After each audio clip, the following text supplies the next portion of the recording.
akbar, Allahu akbar, Allahu akbar kabira, walhamdulillahi katsira, wa subhanallahi bukratan wa asila, la ilaha illallah, wallahu akbar, Allahu akbar, walillahil hamd.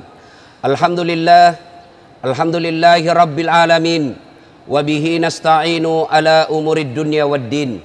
Asyhadu an la ilaha illallah wa asyhadu anna Muhammadan abduhu wa rasuluh. Allahumma salli ala sayyidina Muhammad wa ala alihi wa sahbihi ajma'in. Amma ba'd, fa ya ibadallah, ittaqullaha haqqa tuqati wa la tamutunna illa wa antum muslimun. Faqad qala Allah subhanahu wa ta'ala fi kitabil karim wa huwa asdaul qailin. A'udzu billahi minasyaitonir rajim. Bismillahirrahmanirrahim. Ya ayyuhalladzina amanu taqullaha haqqa tuqatih wa la tamutunna illa wa antum muslimun.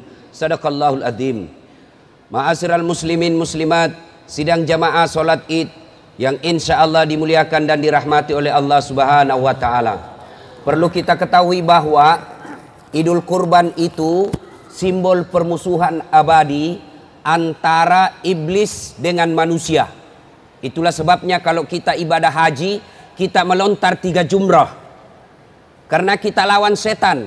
Nah, itu yang pulang-pulang duluan itu sudah kalah sama setan.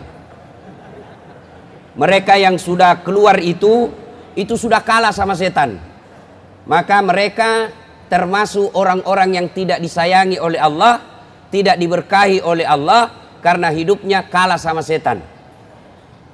Nah, kalau sudah dengar begini masih tetap berangkat, berarti besar sekali setannya.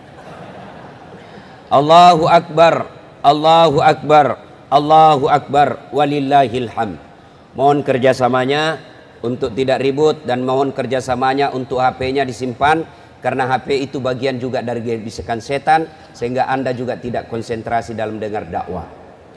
Saya harus kerja keras hari ini karena sound sistemnya tidak bagus. Kita doakan semoga pejabat yang hadir di tempat ini berpikir untuk memperbaiki sound system masjid kita, karena masjid kita ini sangat cantik, sangat luar biasa besarnya. Sayang disayang kalau sound systemnya tidak seimbang dengan masjidnya. Allahu akbar, Allahu akbar, Allahu akbar, walillahil hamd. Ibrahim alaihissalam diberikan rezeki yang berlimpah. Sebagai rasa syukurnya, Ibrahim alaihissalam menyembelih 1000 ekor domba, 300 ekor sapi, dan 1100 ekor onta. 100 onta, 300 sapi, 1000 domba. Kira-kira kalau dirupiahkan sekarang 25 miliar. Sampai sekarang tidak ada orang di Tarakan berkurban 25 miliar.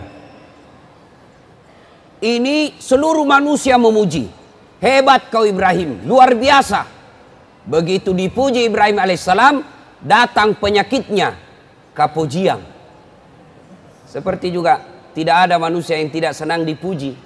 Saya pun kalau lama ketemu tidak teman saya, langsung ketemu, Das'ad, kau makin muda saya lihat. Saya tahu dia tipu saya, tapi saya bilang, tidak apa-apa, lanjutkan saja, karena saya senang. Tidak ada orang tidak disenang dipuji. Maka salah satu kelebihan kita yang dianjurkan oleh Nabi, saling memujilah kalian. Ibrahim alaihissalam dipuji, luar biasa kau Ibrahim. Datang penyakitnya Ibrahim. Apa dia katakan Ibrahim? Bos, jangankan binatang, andai saja anakku juga saya potong. Kenapa? Waktu itu tidak ada anaknya Ibrahim. Begini memang manusia. Pilih saya anggota DPR, bos. Kalau saya terpilih, tanam aku, telepon saya, apa saja masalahmu saya bantu kok. Sebelum terpilih, sekalinya terpilih, nah ganti nomor HP-nya. Ibrahim alaihissalam berkata, jangankan binatang, andai saja anakku juga saya potong. Kenapa? Waktu itu belum ada anaknya. Ringkas kisah, waktu berlalu, tahun berganti. Ibrahim alaihissalam punya istri namanya Siti Sarah. Bertahun-tahun tidak punya anak. Akhirnya Siti Sarah berkata, Bang, abang ini kan Nabi, perlu punya anak. Saya tidak mampu memberimu anak. Mak bene no. Kawin kau lagi supaya ada anakmu. Apa kata Ibrahim alaihissalam? Nggak saya tidak mau. Ini min takdirku. Kalau Allah tidak kasih ke saya anak, saya ikhlas. Dipaksa, tidak mau. Dipaksa, tidak mau. Ibrahim alaihissalam dipaksa nikah sama istrinya, menolak. Kita sekarang dilarang sama istri, kita sembunyi-sembunyi. Lalu Ibrahim dipaksa sama Siti Sarah. Akhirnya dia bilang, baiklah, saya menikah kalau begitu. Siapa istri yang kau berikan? Kata Siti Sarah, tidak usah jauh-jauh. Itu saja Siti Hajar. Siti Hajar ini budak, bukan pembantu. Kalau pembantu Pak ada haknya. Pembantu digaji tiap bulan. Ini Siti Hajar budak, hak milik. Sama hak milik Pak. Sama kita punya mobil, namanya hak milik. Handphone hak milik. Itu semua hak milik. Boleh dipakai, boleh dibakar, boleh cep air. Namanya hak milik. Siti Hajar, hak miliknya Siti Sarah.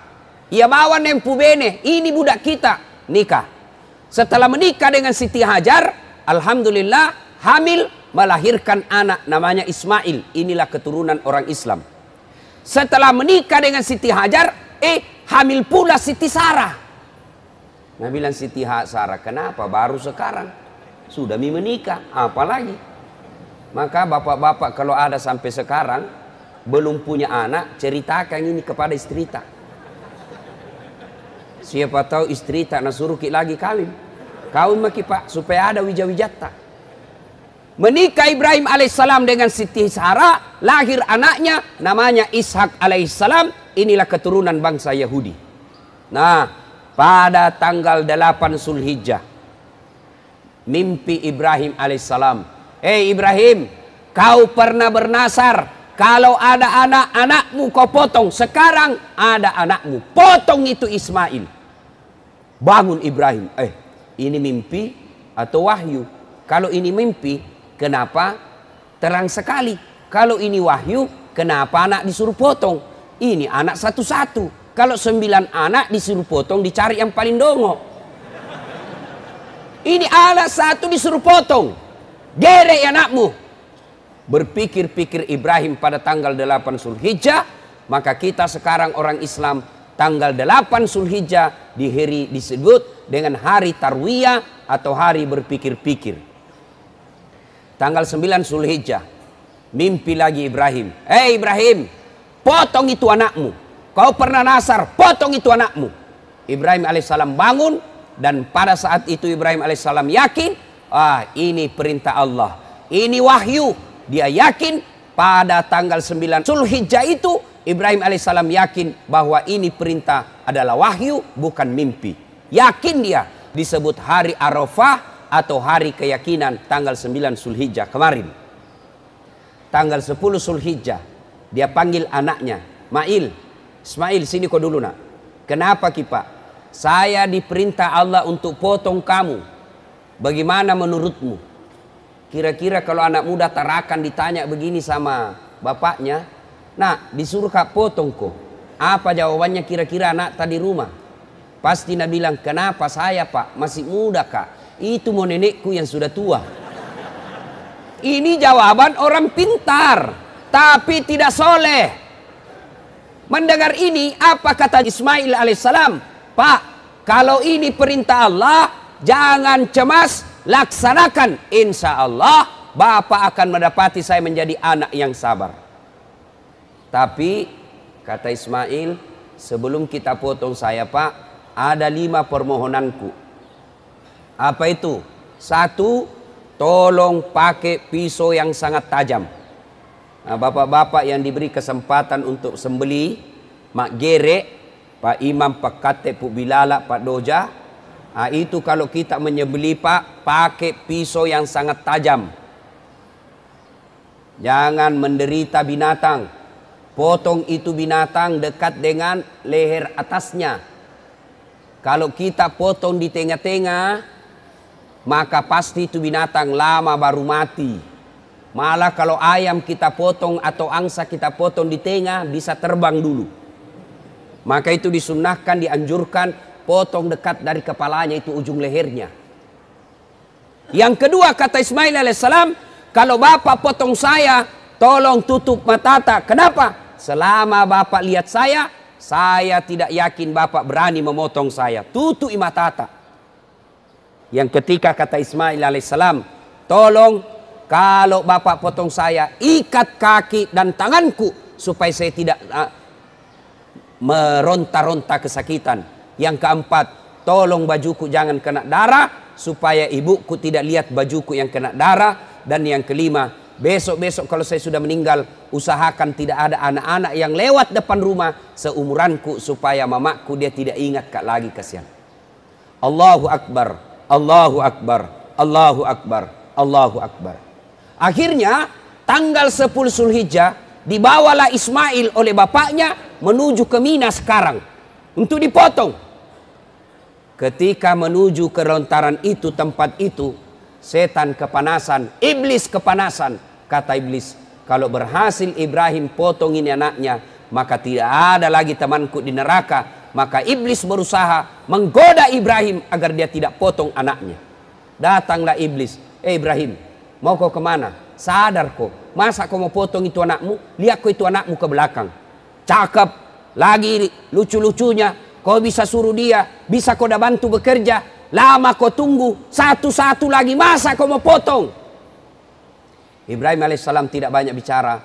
Dia ambil batu, dia lempar itu iblis. Ishab yalai, pergi kau setan. Dia lempar, kena, lari, balik lagi. Dia goda istrinya. Hei Hajar, kau tahu mau dibawa kemana itu anakmu sama suamimu? Dia mau bawa pergi jalan-jalan. Bohong itu Ibu Hajar. Nah, kasih bodoh kau itu. Maksudnya apa? Dia mau potong itu anaknya. Jangan banyak bicara kau di situ iblis. Masa ada bapak mau potong anaknya? Betul, katanya perintah Allah. Kata Siti Hajar, hei iblis, kalau ini perintah Allah, jangankan anakku, saya juga siap dipotong. Dia lempar lagi, kena kepalanya, kembali lagi. Gagal goda Ibrahim, gagal goda istrinya, dia goda lagi Ismail. Mail, sini kau dulu. Kenapa? Ismail, kau tahu mau kau dibawa di mana bapakmu? Saya tahu. Masih mau bicara itu iblis, dia lempar. Jangan banyak bicara di situ. Dia lempar, kena, lari. 3 kali dilempar. Dia lempar Ibrahim, dia lempar istrinya, dilempar oleh Ismail. Inilah kalau kita pergi ibadah haji, musuh kita itu dilempar. Yang namanya melempar 3 jumroh.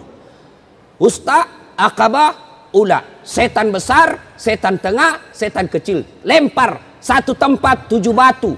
Pindah lagi yang tengah 7 batu. Pindah lagi yang kecil 7 batu. Kenapa mesti 7 batu? Kenapa 3 tempat? Kenapa 3 hari? Kenapa tidak 1 kali saja lempar 63 batu? Kenapa? Allah ingin memberikan pelajaran kepada kita bahwa iblis, setan kau lawan tidak cukup 1 kali. Dia goda kau kali ini gagal, dia goda istrimu. Gagal goda istrimu, dia goda anakmu. Maka jangan heran, ada suami yang mau berkurban, 2 mau potong sapi, datang istrinya, Pak, mau kau potong sapi? Jangan kau sok kaya. Mau lagi dibilang sok kaya sapi mau napotong kambing mau. Setan dan setan berupa istri itu susah diusir, Pak. Kalau setan yang tidak dilihat, a'udzubillahi minasyaitonirrajim, lari. Setan dalam bentuk istri dibacakan basmalah tambah dekat. Nah bilang apa? Kok kira setan? Maka setan itu bisa datang dari suami. Ada orang suaminya dermawan, istrinya pelit. Ada juga orang barangkali sebaliknya, istrinya dermawan, suaminya pelit. Ada orang dermawan suaminya, dermawan istrinya, tapi anaknya yang panrasu-rasu. Maka membentuk keluarga itu, belajar dari kisah ini, maka suami harus beriman, istri harus beriman, anak pun harus beriman. Sudah dibawa. Sampailah di Mina. Ibrahim alaihissalam, dia tutup matanya, dia baringkan anaknya, dia ambil pisaunya, parangnya. Anaknya berteriak, Pak, tunggu dulu. Apa lagi nak? Tolong buka ikat tanganku, tolong buka ikat kakiku. Kenapa? Karena kalau saya diikat begini, nanti Allah dan malaikat menilai saya, menganggap saya tidak ikhlas sehingga harus diikat. Lepaskan ikatan tangan dan kakiku. Akhirnya Ibrahim alaihissalam membuka ikatan tangan dan kaki Ismail. lalu mulai lagi mau dipotong. Allahu Akbar, Allahu Akbar, Allahu Akbar, walillahilham. Begitu maut dipotong kedua kalinya, Allah di atas langit memanggil Jibril, Jibril, kau turun, ambil kibas di sorga. Kira-kira kalau sekarang bembek, ambil kibas itu di sorga, bawa turun ke dunia, ganti lehernya Ismail. Begitu mau dipotong kedua kalinya, malaikat di atas langit memuji dan bertakbir, Allahu Akbar, Allahu Akbar, Allahu Akbar. Malaikat mendengar ini, Ibrahim menjawabnya dengan kalimat Allahu Akbar, Allahu Akbar, Allahu Akbar. Malaikat katakan, lalu Ibrahim alaihissalam menjawabnya dengan La ilaha illallah huwallahu akbar. Lalu Ismail alaihissalam menyambutnya dengan kalimat Allahu Akbar walillahilham. Itulah takbir tadi. Allahu Akbar, Allahu Akbar, Allahu Akbar. Nah, malaikat La ilaha illallah wallahu akbar. Ibrahim alaihissalam Allahu Akbar walillahilham. Ismail alaihissalam. Ini yang disunnahkan, dianjurkan dibaca mulai dari rumah sampai ke masjid. Duduk di masjid kita juga takbir. Tapi saya dengar tadi banyak kena godaan setan. Bapak kalau mau takbir malu-malu toh, itu setan goda kok. Jamma kok takbir, jamma kok. Setan itu. Maka dia takbir juga ndak ikhlas. Nah kena kok setan bos. Allahu Akbar, Allahu Akbar, Allahu Akbar, walillahilham. Ini sekilas kisah Ibrahim alaihissalam tentang penyembelihan ibadah kurban. Apa pelajaran yang bisa diambil? Pertama, kenapa mesti Ismail yang disuruh potong? Kenapa bukan istrinya Ibrahim? Kenapa Allah tidak bilang Ibrahim potong itu istrimu? Kenapa mesti anak? Karena ternyata cinta kepada anak jauh lebih dalam daripada cinta kepada istri. Ada orang sudah punya istri tiga istri, masih mau tambah 4. Kenapa? Cintanya 1, 2, 3 ini Pak mulai pudar. Ada orang 4 istrinya masih mau kawin lagi. Bahkan ada orang ketika meninggal istrinya nangis sampai bengkak matanya. Wih, hebat kita Ji. Rasanya tidak bisa melanjutkan hidupku Ustaz. Inilah istriku yang paling baik. Rasanya ini tidak bisa mak teruskan hidupku. 4 bulan kemudian mak beni sih. Memang cinta kepada istri itu tidak sedalam cinta kita kepada anak. Maka Allah perintahkan potong itu Ismail. Kenapa? Karena anak ini adalah mengambil jiwa manusia. Ismail bisa jadi berupa jabatan. Tadi anggota DPR. Tidak terpilih lagi. Itu pengorbanan kita. Lepas itu anggota DPR. Tadi wali kota 10 periode 10 tahun. Lepas jabatan itu, ikhlaskan. Ismail bisa jadi rumah. Tadi rumah kita mewah. Tiba-tiba istri kita kena kanker, dijual kita punya rumah. Itulah pengorbanan. Jangan sampai harta, jabatan, kita punya kekayaan mengakar dalam hati sehingga kita tidak mau korbankan anak. Yang kedua, hikmah dari kisah ini. Membentuk rumah tangga itu tidak cukup bapaknya saja alim. Membentuk rumah tangga tidak cukup hanya anaknya yang soleh. Membentuk rumah tangga tidak hanya istrinya yang baik, tapi harus punya suami yang baik, istri yang baik, dan anak yang baik. Maka oleh karena itu, utamakan orang tua. Mintalah kepada kita, mintalah kepada Allah. Allahumma rabbi habli minas salihin. Mintalah seperti yang diminta Ibrahim alaihissalam. Apa yang diminta Ibrahim alaihissalam? Minta anak yang soleh dan soleha. Sayang 1000 sayang. Kita orang tua sekarang begitu hamil istri datang ke Ustadz. Ustadz, apa doanya supaya anakku gagah? Ustadz, apa doanya supaya anakku cerdas? Jarang-jarang yang minta, Ustadz, apa doanya supaya anakku jadi ulama besar?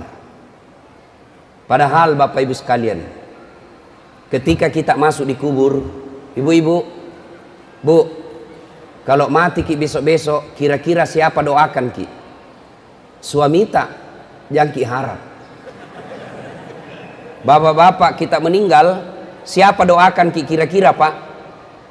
Istri tak, kalau dia masih muda, dia nikah lagi Pak.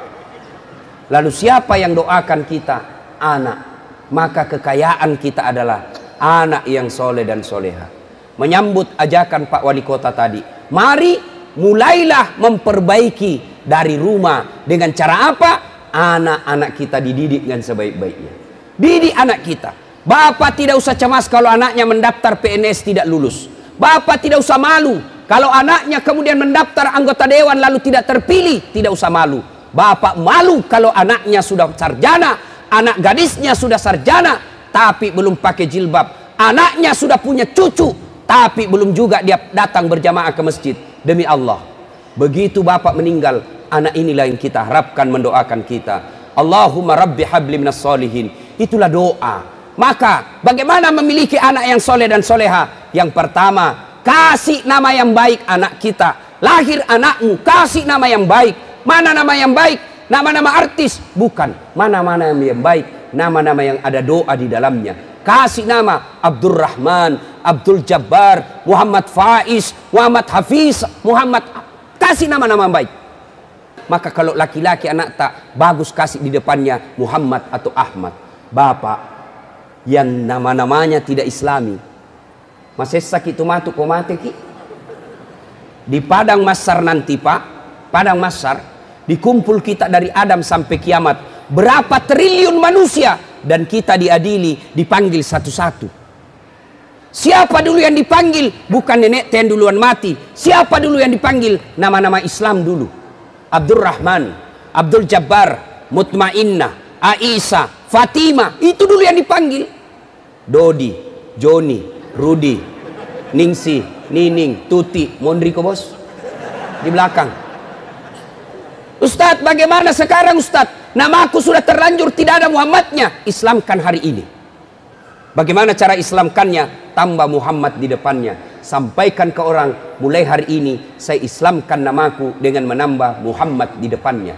Contoh almarhum Soeharto. Sebelum haji namanya hanya Soeharto. Setelah haji Raja Fat menambahkan dan mengislamkan namanya, ditambahlah Muhammad di depannya. Tidak perlu merubah ijazah, tidak perlu merubah JIS, ya SIM, karena itu hanya ketentuan dunia ijazah kita. Tapi yang penting di akhirat nanti, kasih nama yang baik. Yang kedua, jangan kau beri makan anakmu makanan halal, haram. Coba lihat anak-anak pejabat yang suka makan uang haram, anaknya itu panrasu-rasu Pak. Kontraktor yang suka nipu rakyat, anggota DPR yang suka bohong, pejabat yang suka korupsi. Coba lihat anak-anaknya. Tiga itu anaknya, satu pengedar, satu pengisap, satu kawin lari di bawah bandar. Coba maki Pak. Tapi coba lihat anak-anaknya guru mengaji. Coba anak-anaknya guru mengaji. Dulu mungkin waktu kecil kita hina itu guru ngaji. Dulu waktu kecil-kecil anaknya kita hina itu guru ngaji. Anaknya kemudian menjadi orang besar, dan anaknya itu yang ngangkat derajatnya orang tuanya. Maka Bapak kembali ki nanti ini, didik anak tak, jangan kasih makan yang haram. Yang ketiga, mendidiknya. Bagaimana cara mendidiknya? Buka surah Luqman. Dalam surah Luqman dijelaskan, ya bunayya la tusyrik billah, wahai anakku jangan kau mensyirikatkan Allah. Ini dulu yang pertama, akidah diajarkan kepada anak kita. Nah, jangan kau percaya itu dukun-dukun. Nah, jangan kau percaya itu sandro. Nah, jangan kau percaya itu lembaga survei kalau mau kau pilkada. Mudah-mudahan tidak ada lagi mas soron-soron di sini. Biasanya kita itu bawa, kalau lebaran dia pergi bawa baki. Nah, panggil Pak Ustadz, Ustadz, kiringan dulu ini nenekku kasihan. Nah, suka sekali ini jalan kotek nenekku waktu hidup. Saya bilang, belum pi mati tuh nenekmu mau kau kiringi jalan kotek. Ini biasa kita Pak, ada mitos tidak boleh makan baca-bacaan. Itu yang kita baca satu baki, tinggalkan itu Pak. Boleh ada satu baki tapi tidak ada hubungannya dengan baca doa. Nanti dia mau baca doa kalau dia potong ayam, nanti dia mau baca doa kalau dia potong sapi. Tidak ada hubungannya sama orang mati itu makanan. Lalu untuk apa itu orang mati? Bagiannya Pak Ustadz kalau sudah baca doa. Ada biasa ada bilang, "Tabe Ustadz, doakan dulu nenekku, baru sokok di depan tak ayam, kue." Pasti mulut tak baca Al-Fatihah, dalam hati tak, mana dulu kita makan ini. Karena tidak ada rupanya. Maka mulai hari ini kalau ada yang baca-baca seperti itu, singkirkan. Panggil Pak Imam, baca. Jangan lagi ada yang bilang baca posik bola. Nenek na nenekku, nenekku Ustaz, nenek na suamiku, nenek na suamiku. Kita nak kasih setengah mati mak baca. Tidak ada lagi itu. Ayo. Yang kedua, ajarkan kepada anak kita, jangan dia sombong. Buka surah Luqman. Sampaikan kepada anak kita, nak, itu sepupumu yang di Sulawesi, yang bapaknya petani, jangan kau hina itu saudaramu. Sapu sisemu, jangan kau hina itu. Dia begitu jadi petani bapaknya karena nak kasih sekolah kak nak. Berhenti bapaknya bersekolah karena dilanjutkan kerjanya nenekmu yang sudah lebih awal meninggal. Maka bapaknya itu yang ngambil alih, dia berhenti sekolah. Nak kasih sekolah semua saudara-saudaranya, termasuk saya. Saya begini karena jasa-jasanya bapakmu, jangan kau hina itu sepupumu.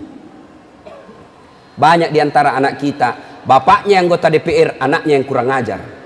Bapaknya yang kepala dinas, anaknya mau perintah semua satu kantor. Ajarkan ke anak kita, jangan kau sombong. Yang ketiga, ajarkan ke anak kita, apapun yang kau lakukan, pasti Allah tahu. Allahu Akbar, Allahu Akbar, Allahu Akbar. Yang berikutnya, untuk keluarga yang baik, jadilah suami yang baik. Bagaimana suami yang baik? Contohlah Rasulullah Muhammad SAW. Dari 11 istri Nabi, tidak ada satupun yang pernah disakiti hatinya. Tidak ada satupun yang pernah mengatakan, saya menyesal menikah dengan engkau Muhammad. Tidak pernah. 11 istrinya Nabi. Sementara kita Pak, satu saja istri kita menderita lahir batin. Maka pulang nanti ini, bapak-bapak yang pernah sakiti hati istrinya, pulang minta maaf. Jangan segan-segan. Minta maaf. Jangan lagi bilang, saya yang suami, saya yang carikan uang, saya yang beli rumah, saya beli mobil. Masa saya mau minta maaf sama istriku? Tidak begitu dalam Islam. Akui kesalahan kita. Bu, maafkan saya. Saya banyak menyakiti perasaanmu. Sudah itu jangan lagi diulang. Minta maaf. Kadang ada yang tanya, Ustadz, kenapa saya ini Ustadz? Saya dagang, bangkrut. Saya mapalari ojek, dicuri lagi motorku. Saya bawa perahu, tenggelam lagi perahuku. Kenapa bisa begini Ustadz? Saya tanya, bagaimana perlakuanmu kepada istrimu selama ini? Wah itu dia Ustadz. Saya bilang, jangan kau banyak bicara. Itulah sebabnya hidupmu susah. Kenapa kau hianati istrimu? Ketika kita menikah, saudara Dasat Latif, saya nikahkan engkau dengan anakku Naura Siddiqiyah Nasrun dengan mahar seperangkat alat sholat tunai karena Allah. Siapa yang kita jadikan jaminan? Allah Subhanahu wa ta'ala. Diambil anaknya orang, kasihan, dibawa ke Tarakan, dia tinggalkan kampungnya, dia tinggalkan bapaknya, dia tinggalkan ibunya, dia tinggalkan saudara-saudaranya. Demi apa? Mengabdi sama suaminya. Datang ke Tarakan, ternyata sampai di Tarakan bapak sakiti, bahkan sampai tempeleng, bahkan diperlihatkan main sama perempuan lain. Bagaimana hidupmu mau baik? 30 tahun kau merantau ke Tarakan, tidak bisa beli rumah. Kenapa? Karena kau hianati dan kau sakiti perasaan istrimu. Selesai lebaran nanti, minta maaf sama istri Pak. Kita juga Bu, minta maaf sama suami kita, yang suka kata-katai suaminya, yang suka maki-maki suaminya. Bukan suami tak takut sama kita, tapi karena sayang kita sehingga tidak mau sakiti perasaan kita. Gampang itu suami tempeleng ki Bu. Gampang itu suami tinju muka, tidak bisa ki lawan, tidak bisa kalah berkelahi. Tapi kenapa suami tak tidak melawan? Karena sayang ki. Jadi wajar ketika suami tak tidak ridha dalam hidup tak, biar hitam jidat tak gara-gara sholat, tahajud ki tiap malam, puasa selama Zulhijjah, tadarrus tiap hari, tapi suaminya dia hianati. Demi Allah kata Nabi, jangankan masuk surga, baunya surga kau tidak akan dapat. Maka nanti minta maaf ki sama suami tak. Cium tangannya, kalau perlu cium kakinya. Itu Siti Hajar sangat memuliakan suami. Itu istri Nabi Siti Khadijah sangat memuliakan suaminya. Apa pribadi Siti Khadijah? Itu kalau mau tidur Rasulullah, dia belai-belai rambutnya. Coba kita amalkan sebentar. Rasulullah keluar, Khadijah sudah siap di rumahnya baskom. Apa isinya baskom? Air hangat. Datang suaminya, dikasih duduk di kursi, dikasih masuk kakinya suaminya di baskom, dia cuci dengan air hangat. Coba amalkan itu sebentar. Beli ki baskom ibu. Allahu Akbar, Allahu Akbar, Allahu Akbar, walillahil hamd. Hikmah yang ketiga dari kisah ini, berkurbanlah. Nalamode cepung Allah Ta'ala, tanyato anak tanah suruh gerei. Untung Allah tidak perintahkan anak dipotong. Kalau anak 4 disuruh potong masih enak, cari yang tidak sholat, cari yang beleng-beleng, potong itu, nakal itu anakmu itu. Untungnya Allah mengganti Ismail menjadi kibas, maka berkurbanlah Pak. Bapak tidak bisa beli sapi 1, boleh 1 sapi 7 orang. Tidak bisa untuk sapi, boleh 1 orang 1 kambing. Tadi ada yang tanya, Ustadz bagaimana kalau potong ayam? Itu bukan ibadah kurban, tapi itu hanya untuk makan di rumah. Panggil teman, itu bagian dari sedekah. Jangan terlalu pelit Pak. Jangan Pak. Jangan Bapak bilang saya tidak mampu. Kalau Bapak bilang tidak mampu, saya tidak percaya. Handphonenya Bapak harga 1,5 juta. Pulsa kita beli 100.000 per bulan. Belum lagi rokoknya. Bapak merokok 20.000 1 bungkus. 1 hari, kali 7 hari, kali 1 bulan, kali 1 tahun. Itu bisa beli sapi Pak. Lalu Bapak bilang saya tidak mampu. Wajar. Setengah mati cari uang. Anaknya tidak taat. Istrinya tidak taat. Kenapa? Tidak mencintai Allah. Kenapa? Karena hartanya yang dia bikin dia kumpul-kumpul kemudian menjadi haram. Kenapa bisa haram Ustaz? Gaji saya halal, saya dagang halal. Kenapa bisa jadi haram? Karena Bapak tidak keluarkan zakatnya. Bapak tidak keluarkan untuk kurban. Akhirnya apa? Kalau Bapak punya rumah yang mewah, punya mobil yang besar, punya mobil yang mahal, punya tabungan ratusan juta, tapi tidak pernah kurban, jangan heran anakmu tiba-tiba jadi pecandu narkoba. Maka kurbankanlah. Demi Allah, tidak ada orang bangkrut gara-gara sedekah. Itu tadi ada celengan lewat, tidak pernah, jarang singgah. Kalaupun singgah 2.000. Pak, itu yang kita kurbankan, sapi yang kita kurban, bebek yang kita kurban, itulah kendaraan kita di akhirat kelak. Jadi kalau ada orang ada mobilnya di sini, di dunia dia punya mobil, lalu dia tidak pernah berkurban, jalan kaki kau nanti di akhirat. Di dunia kau mobil mewah, tapi sampai di akhirat kau jalan kaki. Maka berkurbanlah, ibu-ibu berkurban. Jangan terlalu pelit. Karena demi Allah, tidak ada orang bangkrut gara-gara tiap tahun kurban. Pernah kita dengar di Tarakan, Ustadz, itu yang rumahnya putih di sudut, kaya sekali dulu itu. Cuma karena tiap tahun kurban, bangkrut ki. Tidak ada. Berkurbanlah. Allahu Akbar, Allahu Akbar, Allahu Akbar. Idul kurban yang keempat. Hikmah dari kisah ini. Idul kurban juga itu gambaran menunaikan ibadah haji. Ibadah haji yang bisa kita ambil pelajaran, belajar dari wukuf di Arafah. Wukuf di Arafah itu berkumpul orang. Sekarang statistik dijelaskan, itu di Arafah 7 juta manusia. Kumpul Pak, sama pakaiannya. Kalau laki-laki kain ihram, putih atas, putih bawah. Perempuan pun demikian. Apa maknanya kain ihram? Allah ingin berikan pelajaran kepada kalian. Di padang mahsyar kelak, wali kota, mantan wali kota, anggota DPR, orang kaya, tentara, polisi, tidak ada semua hadapan Allah Subhanahu wa taala. Sama semua. Coba kalau kita pakai ihram Pak. Kalau di sini kan masih bisa dibedakan mana wali kota yang di depan duduk, mana pengangguran yang di belakang. Nah ini kalau di akhirat kelak tidak ada lagi, semua berhadapan dengan Allah sama. Yang membedakan hanyalah takwanya. Dan di padang mahsyar kelak itu macam-macam manusia wajahnya.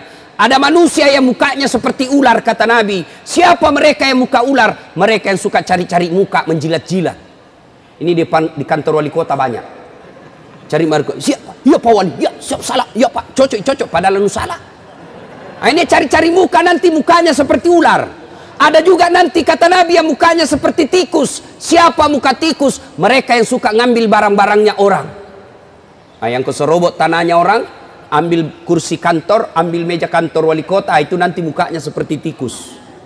Ada juga kata Nabi yang mukanya nanti seperti anjing. Siapa muka anjing? Mereka yang jadi pegawai, mereka yang anggota DPR, nyogok rakyat, mukamu nanti seperti anjing. Bahkan ulama menjelaskan, orang yang masuk jadi pegawai karena dia nyogok, selama gajinya itu dia makan, selama itu dia makan uang haram. Na'udzubillah min zalik. Allahu Akbar, Allahu Akbar. Yang kelima hikmah dari Idul Kurban ini, penyembelih kurban adalah simbol untuk menyembelih dan memotong sifat-sifat binatang yang ada dalam diri kita. Apa sifat-sifat binatang yang ada di dalam diri kita? Yang paling harus kita hilangkan adalah kuras siri, kurang rasa malu, qillatul haya. Coba lihat sapi Pak, mana ada pakai celana dalam? Coba lihat kambing, mana ada pakai baju? Binatang kurang rasa malu. Maka jangan heran kalau ada orang yang punya sifat binatang yang kurang rasa malunya, maka sebaiknya diberikan tausiah, didakwai bahwa hikmah dari berkurban ini menyembelih sifat-sifat binatang, diantaranya kurang rasa malu. Apalagi sifat binatang tidak ada tenggang rasa. Coba lihat nanti sapi Pak, kalau Bapak potong sapi, coba lihat itu sapi dipotong temannya, sapi yang ada di samping tetap makan rumput, tidak pingin nalawan itu orang yang potong sapi. Coba lihat, sapi dipotong, yang di sampingnya tetap enak makan rumput. Maka jangan heran sifat-sifat sapi seperti itu yang tidak toleran, tidak tenggang rasa. Tetangganya sakit, tidak nak urus. Tetangganya susah, tidak nak bantu. Itu sifat sapi yang harus kita buang. Maka Idul Kurban ini kita hilangkan sifat-sifat binatang seperti itu. Allahu Akbar, Allahu Akbar, Allahu Akbar, walillahilham. Sidang jamaah Id yang saya hormati, pada akhirnya Allah Subhanahu wa Ta'ala ingin mengabadikan kejadian ini dalam Al-Quran. Silakan baca selengkapnya dalam Al-Quran tentang kejadian Ibrahim alaihissalam beserta keluarganya. Sebelum kita akhiri, Allah Subhanahu wa Ta'ala bertanya, apa man kana mu'minan kaman kana fasikan? Samakah orang beriman dengan pura-pura beriman? La yasta'un. Tidak sama, kata Allah. Ammal ladzina amanu wa amilus solihati falahum jannatul ma'wa. Bagi mereka yang beriman, beramal soleh dengan berkurban, kami kembalikan mereka ke dalam sorga. Sorganya dunia, insya Allah sorganya akhirat. Wa ammal ladzina fasaku fama'wahumun nar. Bagi mereka yang pembangkang, pura-pura beriman, sudah mampu tapi tidak mau berkurban, maka kami kembalikan mereka ke dalam neraka. Nerakanya dunia, apalagi nerakanya di akhirat kelak. Na'udzubillah min dzalik. Kita berkumpul masih ada waktu 3 hari Pak. 3 hari masih ada waktu untuk berkurban. Kalau ada uang kita simpan, ada tabungan kita, diskusi sama istri, Pak, Bu, ayo kita beli kambing. Kambing paling 1 juta sampai 2 juta. Kurbankan, Allah pasti ganti lebih banyak lagi. Amin ya rabbal alamin. A'udzubillahi minasyaitonirrajim. Bismillahirrahmanirrahim. Sebelum kita akhiri, mari kita berdoa kepada Allah Subhanahu wa Ta'ala. Alhamdulillahi rabbil alamin. Ar-Rahmanir-Rahim, Maliki yaumiddin. Iyyaka na'budu wa iyyaka nasta'in. Ihdinas siratal mustaqim, siratal ladzina an'amta 'alaihim ghairil maghdubi 'alaihim waladdallin.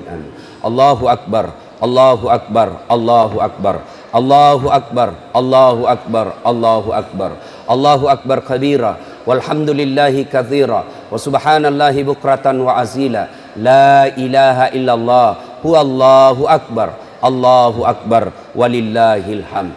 A'udzu billahi minasyaitonir rajim. Bismillahirrahmanirrahim. Ya ayyuhalladzina amanu taqullaha haqqa tuqatih wa la tamutunna illa wa antum muslimun. Wa qala idzan bismillahirrahmanirrahim.